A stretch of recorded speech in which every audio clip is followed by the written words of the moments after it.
Hello students, let's see the question.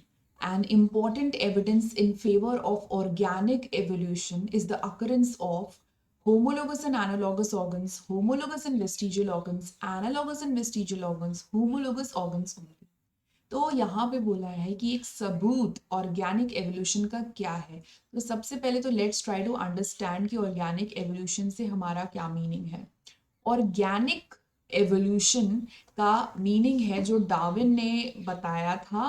Basically Darwin ये कहते हैं कि जो पुराने जो ऑर्गेनिजम्स थे उससे लेकर के अभी तक हम जो आए हैं हम उनसे आए हैं, लेकिन हम में कुछ कुछ चेंजेस आए, कुछ कुछ वेरिएशंस आए।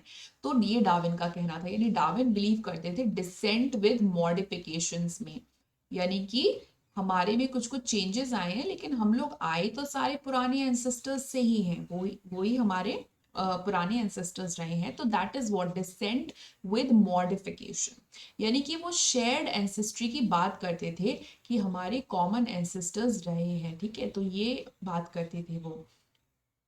तो डिसेंट विथ मॉडिफिकेशन या ब्रांचिंग डिसेंट भी हम बोल सकते हैं।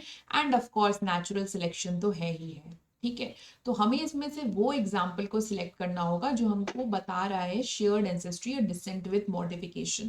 तो एनालॉगस ऑर्गन्स में तो ऐसा होता नहीं है, क्योंकि एनालॉगस ऑर्गन्स में तो कोई शेयर्ड एंसेस्ट्री होती ही नहीं है, बस वो अलग अलग वो अडेप्ट कर जाते हैं एक सिमिलर कॉमन इन्वायरमेंट की तरफ। जैसे अगर उड़ते हैं तो सारे उड़ने लग जाते हैं, लेकिन उनमें कोई कॉमन एंसेस्टर नहीं होता। तो एनालॉगस ऑर्गन्स तो यहाँ पे बिल्कुल भी ऑप्शन नहीं हो सकता है। तो जहां जहां एनालॉगस है उसको कट कर देते हैं हम। तो ए और सी तो कट हो गए।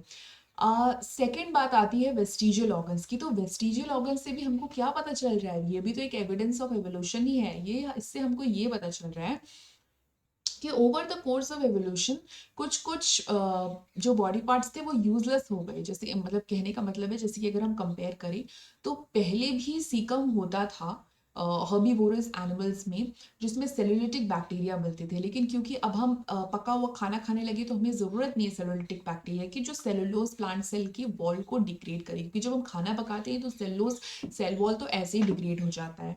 तो हमारा धीरे धीरे क्योंकि फूड हैबिट्स हमारे चेंज हुए तो हमारे बॉडी का वो भी चेंज हो गया। तो हमारे सीकम में अब सेलुलिटिक बैक्टीरिया नहीं मिल रहे इतना। ठीक है, तो ये भी मतलब एक हमें पता चल रहा है कि जो जैसे जैसे यूज कम होता गया तो वो धीरे धीरे करके यूजलेस होते चले गए। ठीक है, जैसे निक्टिटेटिंग मेम्ब्रेन हो गया, तो पहले वो क्लियर करने की काम आता था डस्ट पार्टिकल्स लाने की, बट अब हमारे पास आईलैशेज हैं, आईलिड्स हैं, तो उससे काम चल जाता है।